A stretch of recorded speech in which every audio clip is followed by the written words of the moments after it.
I was in the middle of tuning my client's piano when my phone started buzzing. Unknown number from Portland. I almost declined it, but something told me to pick up. Hello? Hi, is this Marcus Thompson? The woman's voice sounded professional but tired. Yeah, who's this? This is Sarah from Melody Music Exchange downtown. I believe we have something that belongs to you.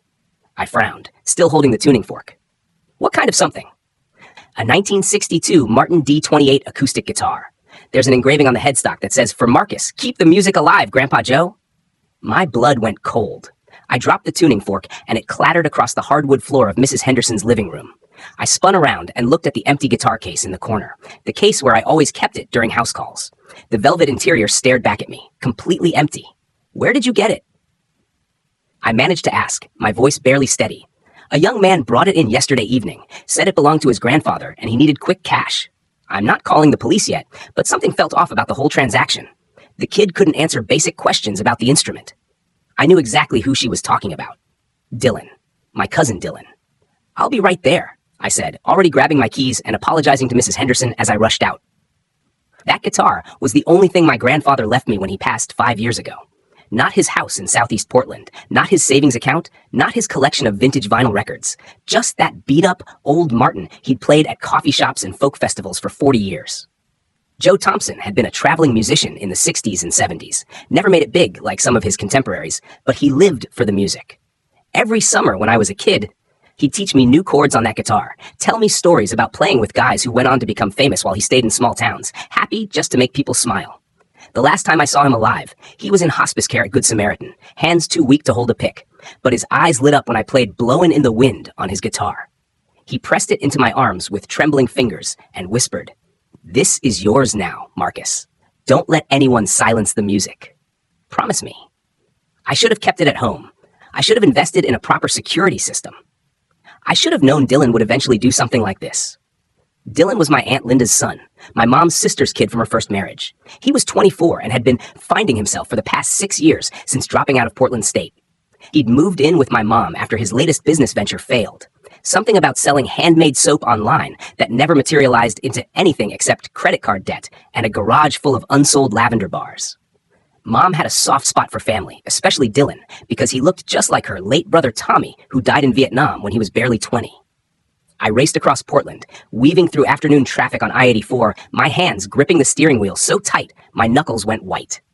The radio was playing some generic pop song, but all I could hear was Grandpa Joe's voice teaching me House of the Rising Sun when I was 12, his weathered fingers showing me how to make the chord transition smooth and clean. The whole time I kept thinking about that guitar, about the way the wood had aged to a perfect golden honey color, about the small dent near the sound hole where he'd accidentally hit it with his wedding ring during a particularly enthusiastic performance at the Crystal Ballroom in 1978. Melody Music Exchange sat wedged between Stumptown Coffee and a vintage clothing store called Decades in the Pearl District.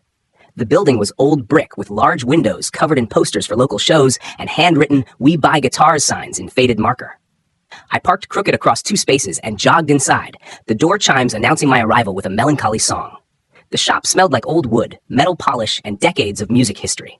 Guitars lined the walls from floor to ceiling, Telecasters, Les Pauls, classical nylons, acoustic dreadnoughts, and there, hanging behind the counter like it was just another piece of inventory, was Grandpa Joe's Martin. Even from across the room, I could see the distinctive wear patterns around the sound hole, the slight discoloration on the upper bout where his right arm had rested for thousands of hours. "You must be Marcus," said the woman behind the register. Sarah was maybe 50, with graying braids and paint-stained fingers that suggested she was a musician herself. "You look just like him." "Like who?" "Your grandfather. He used to play the open mic here every Thursday for years. That guitar has a sound like butter and whiskey mixed with honey." My throat tightened.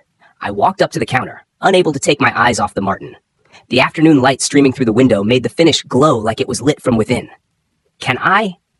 She nodded and carefully lifted it down, handling it like she knew exactly what it meant to someone. She placed it in my hands and I nearly broke down right there in the middle of the shop. The weight was perfect, familiar, like greeting an old friend after a long separation. I turned it over and ran my thumb across the engraving on the headstock. "For Marcus, keep the music alive, Grandpa Joe." "The kid who brought it in," Sarah said quietly. "He couldn't answer basic questions about the guitar. Didn't know what year it was made, couldn't tell me anything about its history or provenance. When I asked him to play something to demonstrate its sound, he held it upside down and tried to strum with his left hand. I looked up at her. What else do you need to know? She reached under the counter and pulled out a thick manila folder held together with a rubber band. Your grandfather registered this guitar with us years ago. Serial number, photographs from multiple angles, detailed description of every scratch and ding, even the story behind each one. He said he wanted to make sure it stayed in the family if anything ever happened to him. I opened the folder with shaking hands, and there it was. Joe's careful handwriting on the registration form, professional photos of every angle of the guitar, even a copy of the original receipt from 1962 when he bought it new at Gruen Guitars in Nashville for $285. There were also photos of him playing it at various venues over the decades, letters from musicians he'd collaborated with, and a complete maintenance history. He loved you a lot, Sarah said quietly, watching me flip through the documentation. Talked about you every week when he came in, said you had his ear for music and his heart for stories. He was so proud when you started your instrument repair business. I had to clear my throat several times before I could speak.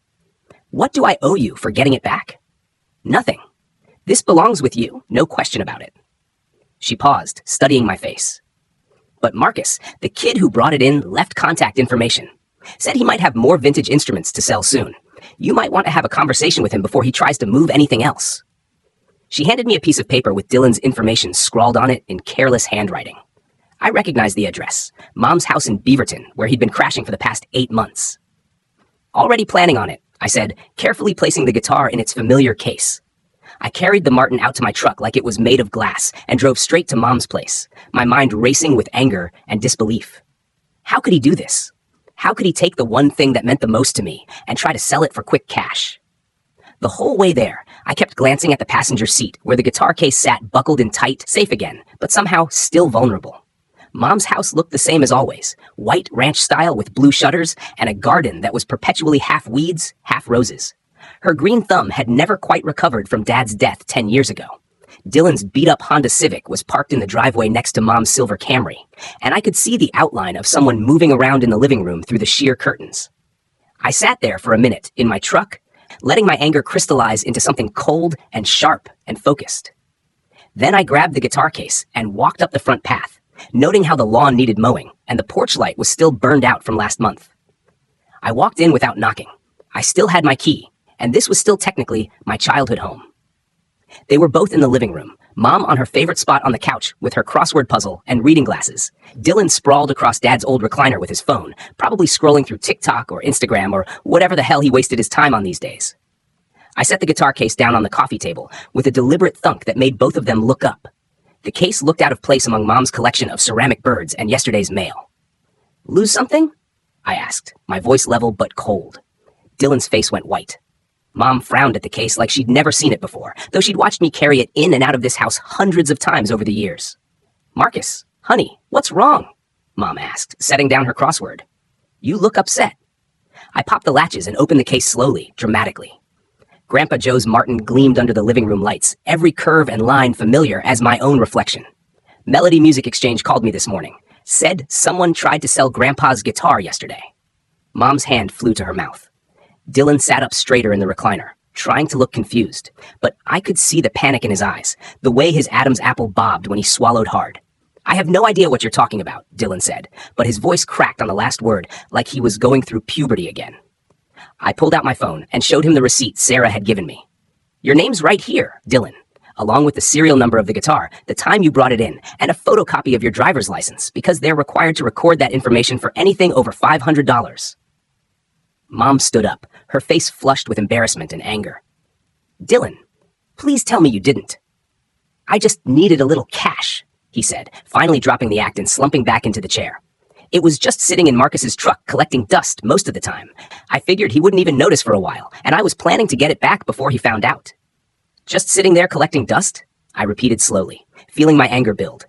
That guitar is worth more than your car. Hell, it's worth more than everything you own combined. Look, I was going to get it back once my new business takes off, Dylan said, his voice getting whiny and defensive. There's this opportunity with cryptocurrency mining that my friend Jake told me about, and if I can just get the initial investment together... Stop. I held up my hand. Just stop talking. Mom sank back down onto the couch, looking like someone had punched her in the stomach. How much did you get for it? Dylan mumbled something under his breath. How much? I pressed, leaning forward. 800. Mom gasped like she'd been slapped. I laughed, but there was no humor in it whatsoever. $800 for a 1962 Martin D28 in mint condition. You sold a guitar worth $15,000 to $20,000 for $800 to fund another one of your get-rich-quick schemes. The room went silent, except for the ticking of Mom's grandfather clock in the corner and the distant sound of traffic on Murray Boulevard. The silence stretched until it became uncomfortable. Then Dylan shifted in his chair, and the leather made that distinctive creaking sound I remembered from childhood. I filed a police report this morning, I said quietly. Theft of property over $10,000 is a Class B felony in Oregon. That's up to 10 years in prison and a $250,000 fine. Dylan shot to his feet like the chair had caught fire. You called the cops? On family? Are you serious right now? You stole from family, I shot back, standing up as well. That guitar was the only thing I had left of Grandpa Joe, the only physical connection to the man who taught me everything I know about music, about integrity, about keeping your word.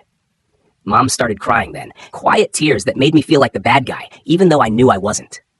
Marcus, please, can't we work this out without involving the police? Dylan made a mistake, but he's family. We don't turn family over to the authorities. He's a thief, I said, looking back and forth between them. And this isn't his first mistake. Remember the time he borrowed Grandpa's coin collection when he needed rent money? Or when he took Uncle Bill's power tools and pawned them for his food truck idea that never materialized? Or what about when he used Aunt Linda's credit card to buy a motorcycle without telling her? Dylan's face went red. Those were different situations. I always intended to make things right. I'm not some career criminal, Marcus. I'm just going through a rough patch and trying to figure out my life. With what money? I asked. You haven't held a legitimate job for more than 3 months since you graduated high school. Every time you get close to actually working for something, you quit and chase another pipe dream. Mom wiped her eyes with a tissue from the box on the side table. He's trying, Marcus. He's got this new business plan, and he's been researching cryptocurrency, and he's really committed this time. No. I closed the guitar case firmly and picked it up. I'm done enabling this behavior.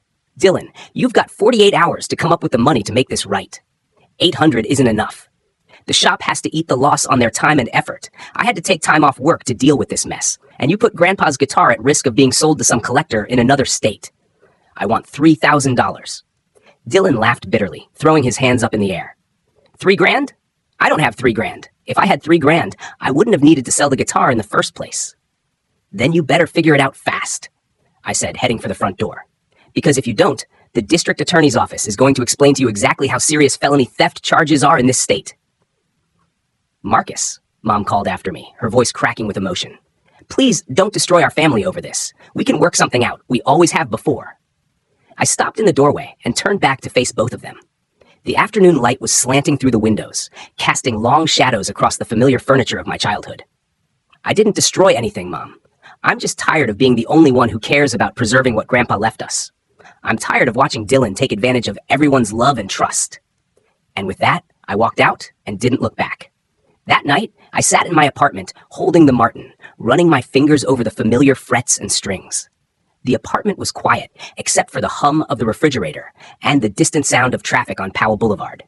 I played The Times They Are A-Changin', one of Grandpa Joe's favorites that he taught me when I was 15 and starting to get rebellious. Then I played Vincent, Starry Starry Night, and Fire and Rain, and The Sound of Silence.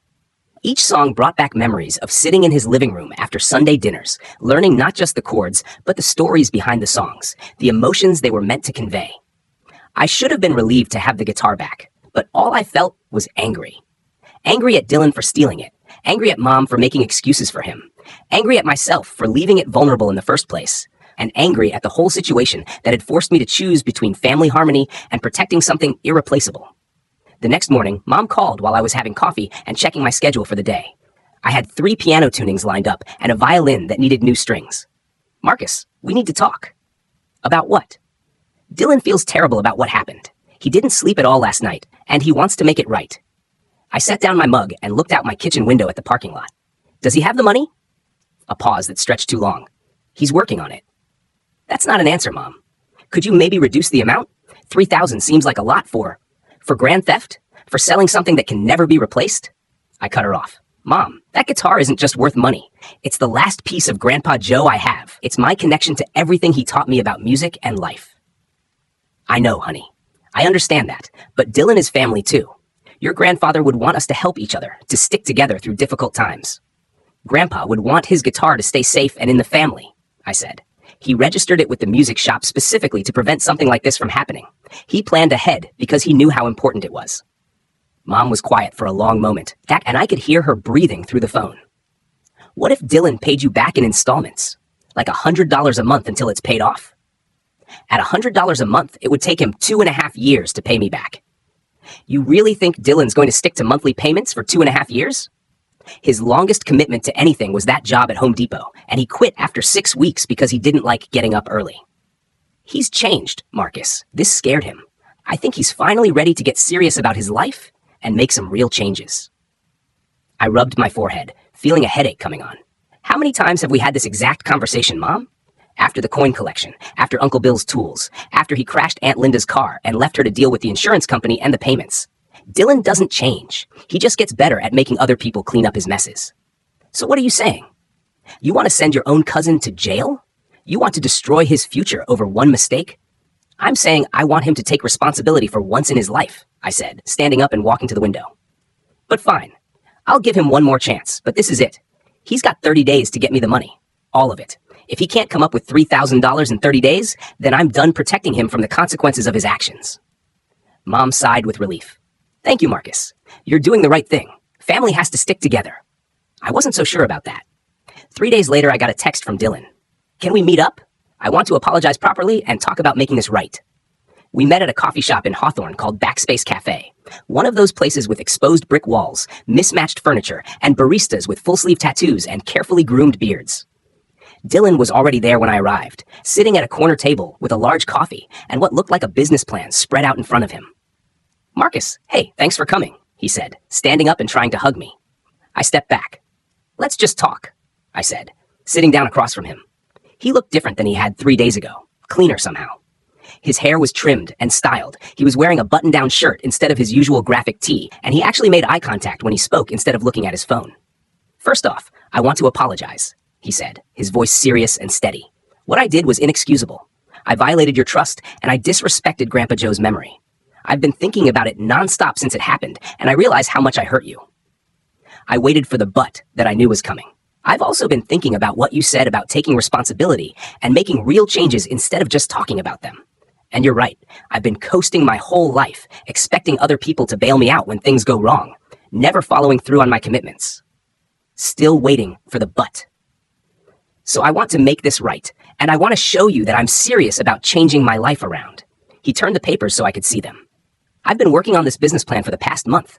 It's a mobile bike repair service. I take the shop to the customer instead of making them bring their bike to me.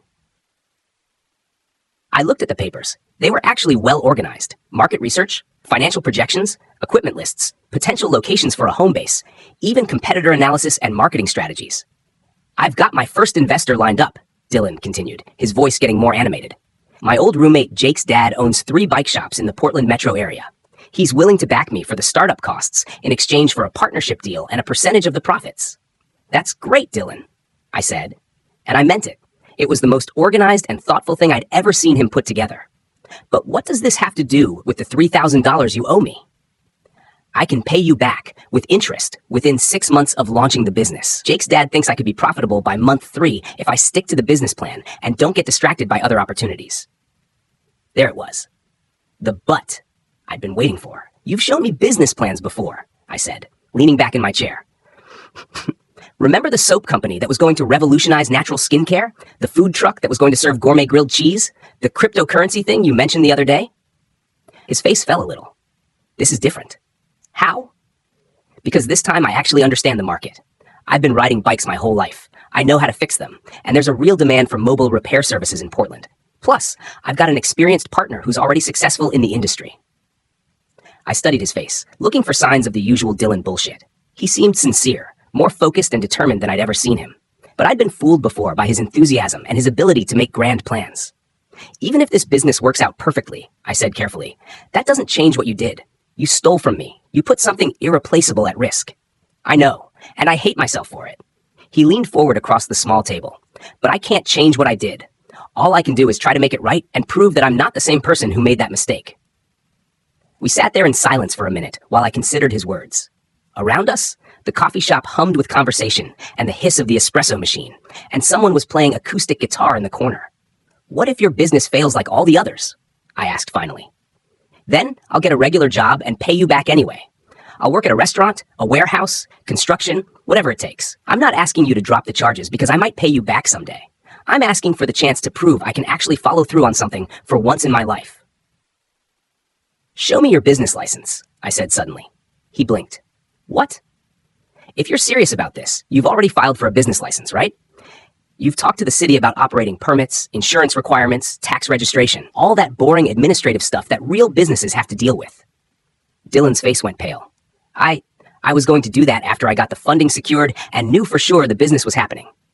Uh-huh. I gathered up my jacket. Dylan, you still don't get it. You're still trying to skip the hard parts and jump straight to the payoff. Real businesses don't work that way. But I will do all that stuff, he said quickly, reaching across the table. I just wanted to make sure the concept was solid before I invested time and money in paperwork and fees. The paperwork is part of making the concept solid, I said, standing up. It's part of being committed to something, instead of just playing around with ideas. You've got 27 days left to get me my money. If you want to spend that time getting a real business off the ground, that's great. But I'm not extending the deadline based on promises and potential. He grabbed my arm as I started to walk away. Marcus, please. I know I've screwed up before, but I'm trying to change. Can't you see that this time is different? I looked down at his hand on my arm, then back at his face. For a split second, I saw the little kid who used to follow me and Grandpa Joe around during family barbecues, begging to hold the guitar, promising to be careful with it. 27 days, I said, and walked out. Over the next few weeks, I tried to put the whole situation out of my mind and focus on my work. I had a steady stream of piano tunings, a couple of guitar setups for local musicians, and a church organ that needed major repairs after some water damage. The work was satisfying in a way that reminded me why I'd gotten into music in the first place.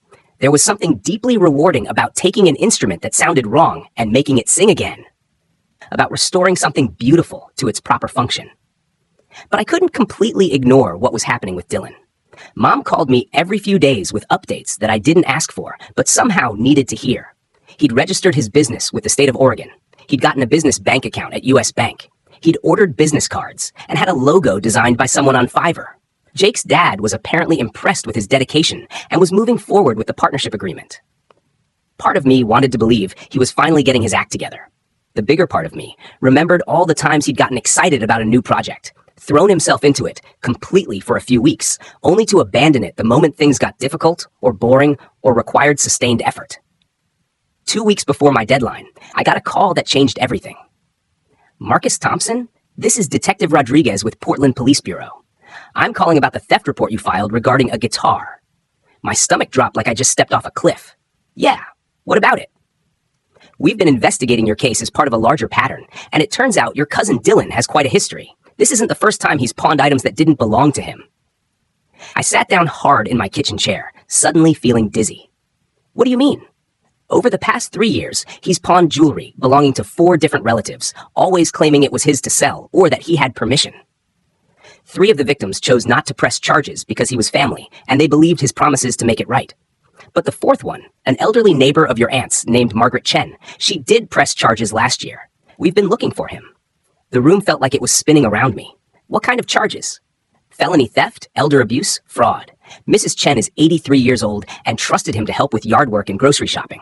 He took advantage of that trust to steal her late husband's watch collection while she was taking a nap. My mouth went completely dry. How much are we talking about? The collection was appraised at over $22,000. And Marcus? He only got $900 for it at a pawn shop in Beaverton. Same exact pattern as your guitar. Took something irreplaceable and valuable, sold it for a fraction of its worth to get quick cash. I closed my eyes and tried to process this information. So what happens now? We're issuing a warrant for his arrest this afternoon. I wanted to give you a heads up since you're cooperating with our investigation and you're listed as a victim. Is there any chance he might try to contact you or ask you to help him? He's been texting me updates about some business plan, I said slowly.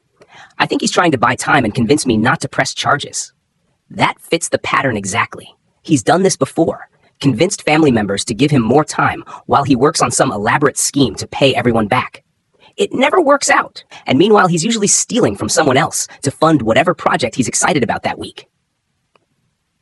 After I hung up, I sat in my kitchen for a long time, staring at Grandpa Joe's guitar case in the corner and trying to make sense of everything. I thought about Dylan as a kid, following us around at family gatherings, always eager to help, always promising to be good. I thought about his mother, Aunt Linda, who'd raised him alone after his dad walked out when he was 8. I thought about Mom's face when she cried about keeping the family together. Then I thought about some 83-year-old woman who'd trusted Dylan to help her with groceries, only to have him steal her dead husband's watches while she slept. I called Mom. "Hi, honey. What's up?" "Mom, I need to ask you something, and I need you to tell me the absolute truth. Has Dylan ever taken anything from you without asking?" A long pause that told me everything I needed to know. "What do you mean?" "I mean, has he ever borrowed money or jewelry or anything else without permission, promising to pay it back or return it later?" Another pause, even longer this time. "Marcus, why are you asking these questions?" "Because the police just called me. Dylan's wanted for stealing from an elderly woman. This isn't just about my guitar, Mom. This is a pattern that goes back years." I heard her start to cry, soft little hiccuping sobs that made my chest ache. "Oh God, Marcus, I didn't know it was that serious. I thought he was just going through a rough patch and making some bad decisions." "What did he take from you?" "Your father's wedding ring," she whispered, "and some of my mother's jewelry that I was saving to pass down to you someday. He said he just needed to borrow against them for a few days to cover some expenses, that he'd get everything back before I even missed it. That was 8 months ago." My hands were shaking. "Mom, why didn't you tell me?" "Because I was embarrassed, and because I kept hoping he'd make it right before anyone found out. I didn't want to admit that I'd been fooled again, that I'd let him take advantage of my love for him." "What else?" I asked, though I wasn't sure I wanted to know. He's been using my credit card, just small amounts for gas and food, but it adds up. I get the statements and see charges I don't remember making, but when I ask him about it, he always has some explanation. I felt sick to my stomach. "Mom, why didn't you stop him?" "I don't know," she said, crying harder now. "I guess I wanted to believe that he'd changed, that this time would be different. He's all the family I have left besides you, and I was afraid that if I was too hard on him, I'd lose him completely." "But Mom, the police are going to arrest him. There's a warrant out. This isn't something we can handle quietly within the family anymore." "What can we do?" I looked at the guitar case again, thinking about Grandpa Joe and all the lessons he tried to teach me about integrity and standing up for what's right. I don't know if there's anything we can do.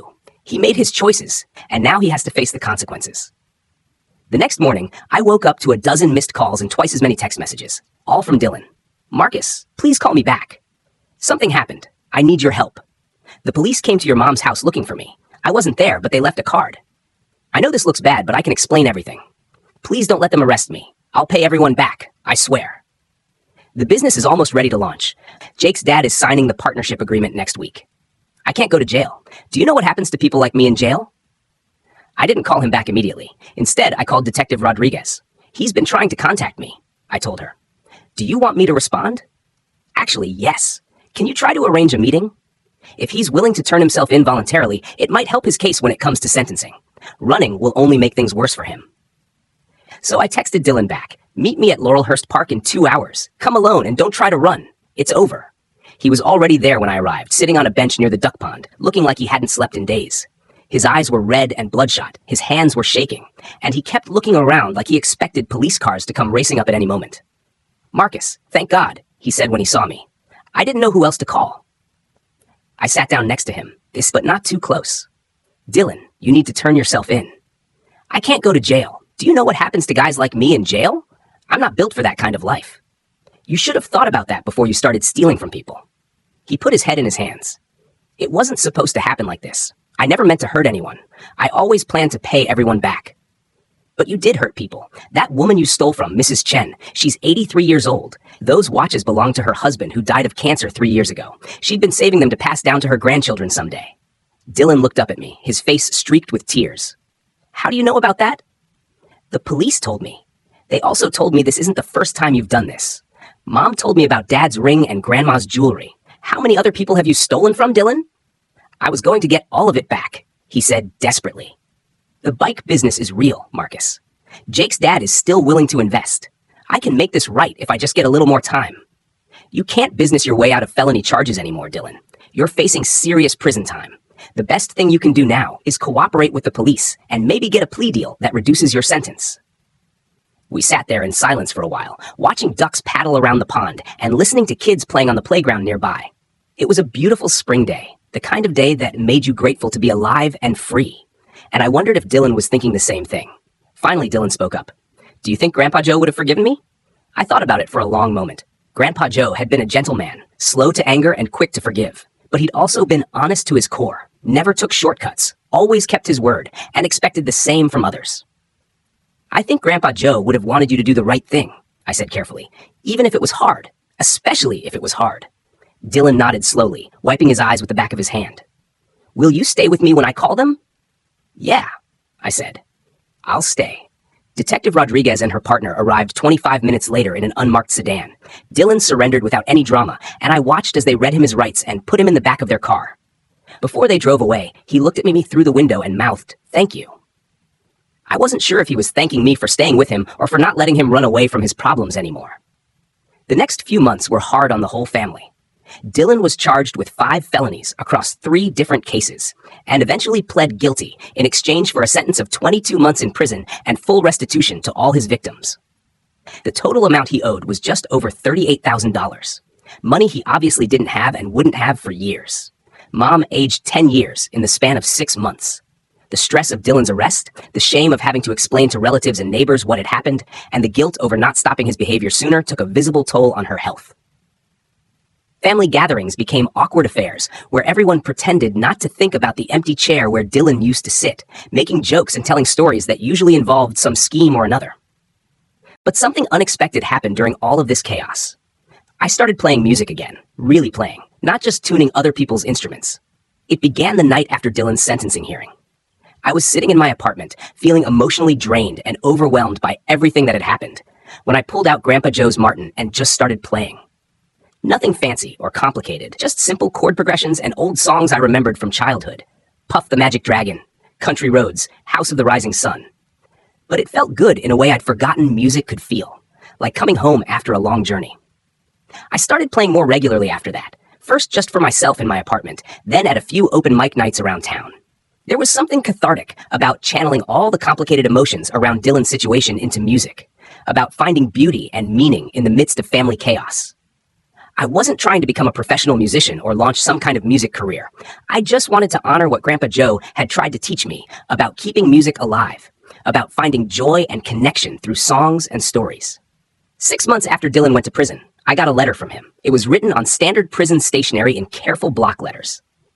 Marcus, I've been thinking a lot about what you said about Grandpa Joe and doing the right thing. I know I can't undo what I did or take back the hurt I caused you and Mom and everyone else I stole from.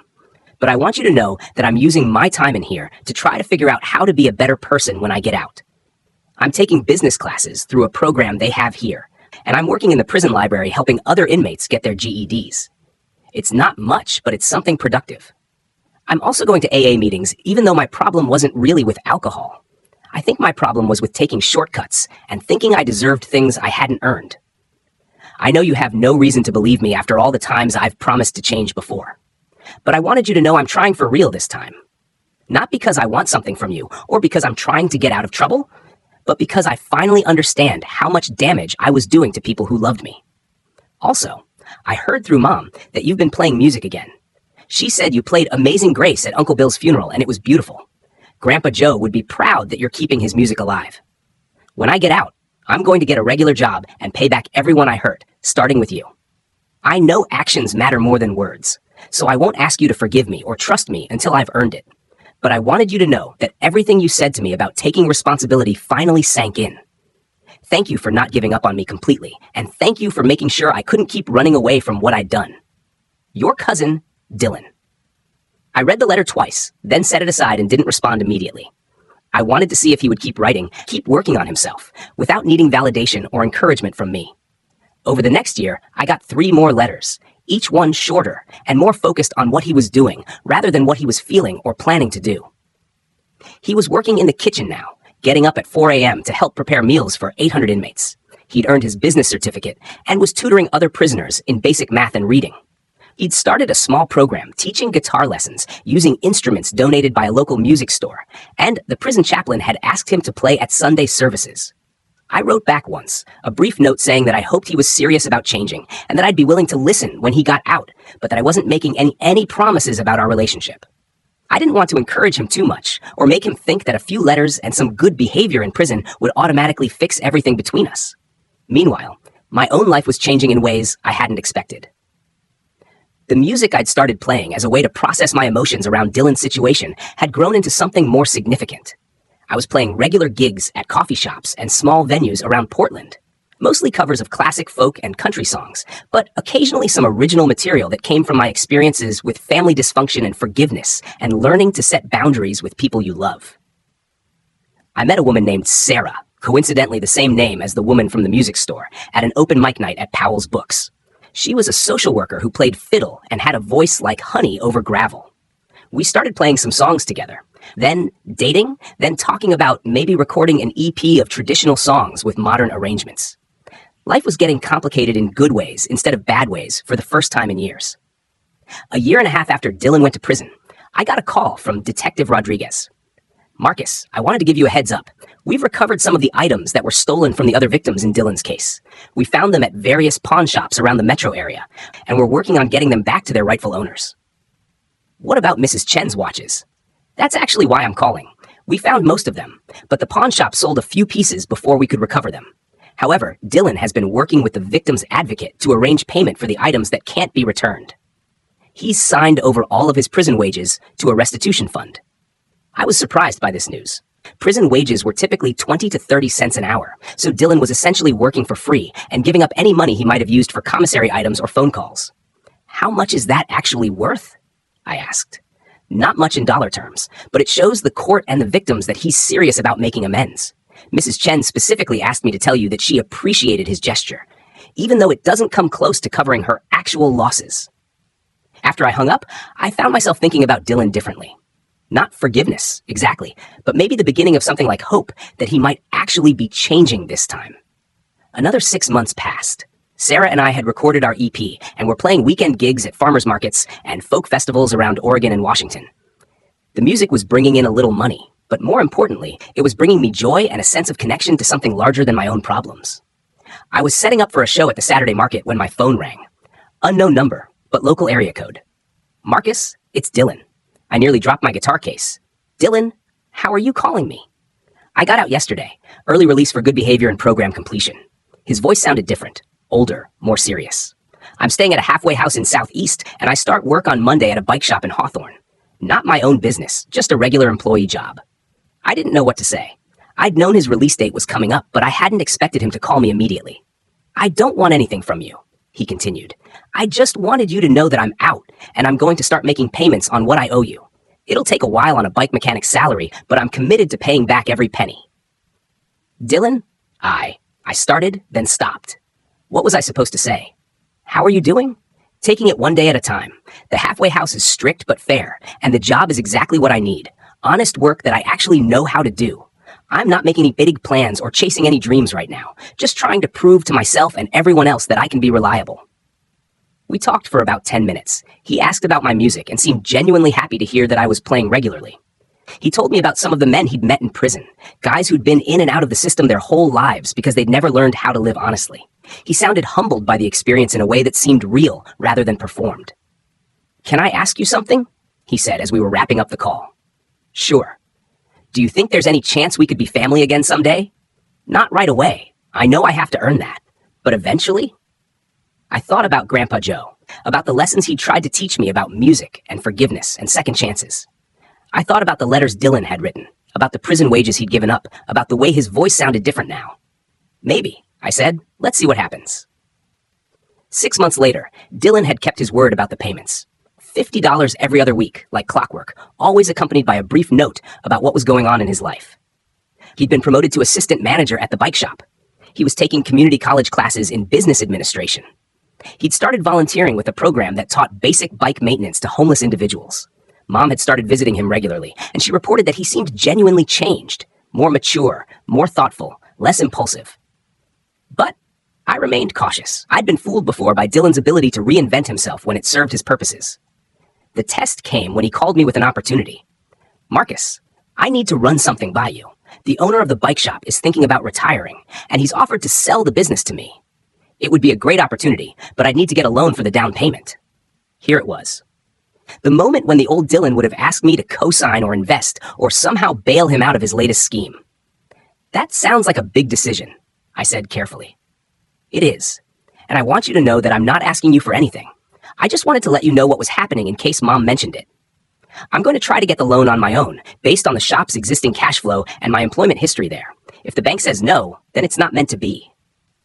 I was genuinely surprised. What if you can't get approved? Then I keep working as an employee and maybe save up for a few more years. I'm not in a hurry to be a business owner anymore. I've learned that there's dignity in honest work, even if you're not the boss. This was not the Dylan I remembered. The old Dylan would have already convinced himself that he deserved the opportunity and would have expected everyone else to help him make it happen. Well, good luck with the application process, I said. I hope it works out. 3 weeks later, he called to tell me that he'd been approved for the loan. The bank had been impressed with his steady employment, his community college coursework, and his restitution payments to his victims. He would be the new owner of Hawthorne Bicycle Works within 60 days. I wanted you to know, he said, that when I take over, I'm planning to hire a part-time guitar teacher to offer music lessons along with the bike repairs, kind of like a community center approach. Would you be interested in teaching a few hours a week? I can't pay much, but it might be nice to combine bikes and music.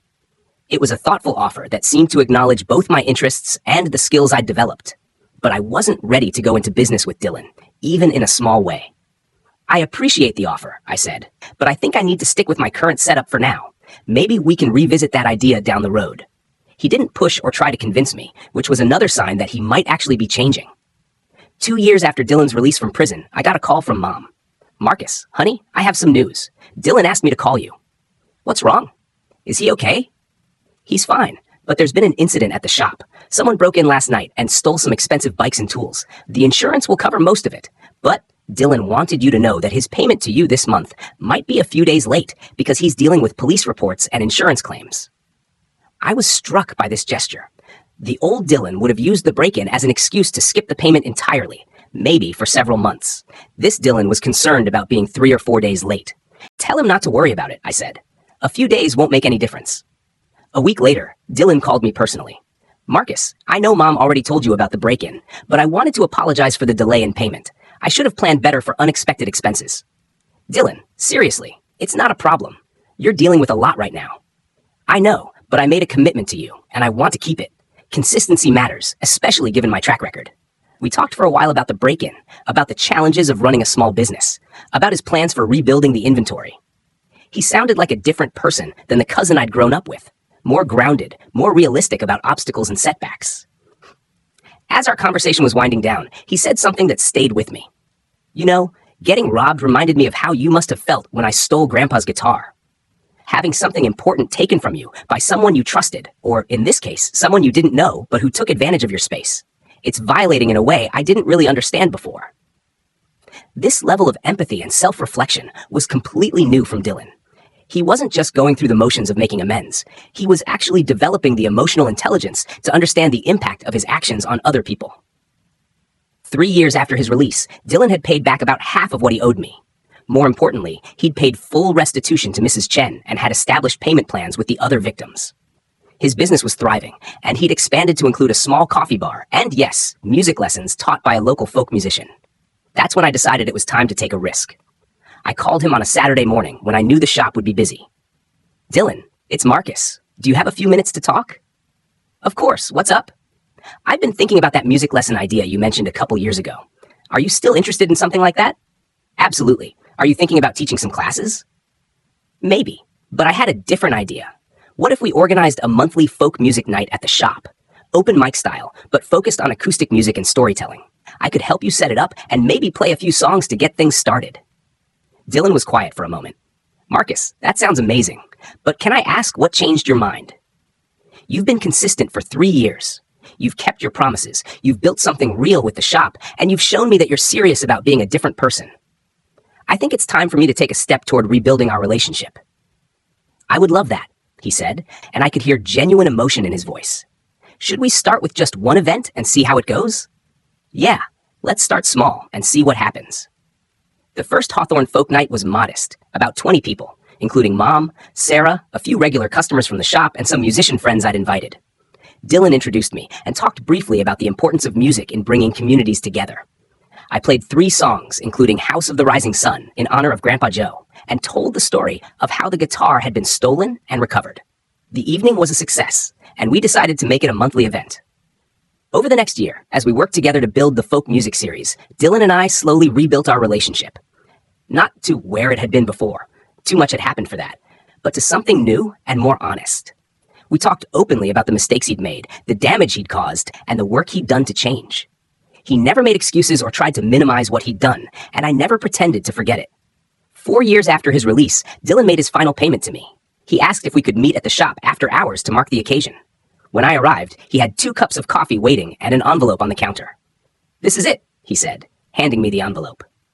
"The last payment, plus a little extra to account for the interest you should have earned on the money over the years." I opened the envelope. Along with the cash was a handwritten note.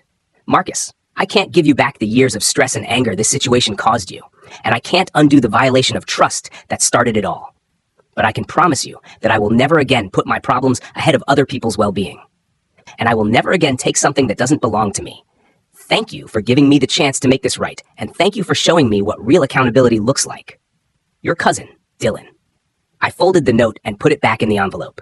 "Dylan, I want you to know that I'm proud of how you've handled these past 4 years. It couldn't have been easy." "It wasn't," he said, "but it was worth it. I feel like I'm actually living my life now, instead of just trying to get through it or get around it." We sat there drinking our coffee and listening to the sounds of the city outside.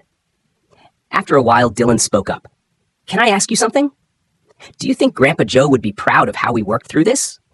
I thought about my grandfather, about his patience, his wisdom, his belief in second chances, and the power of music to heal relationships. "I think he'd be proud of both of us," I said.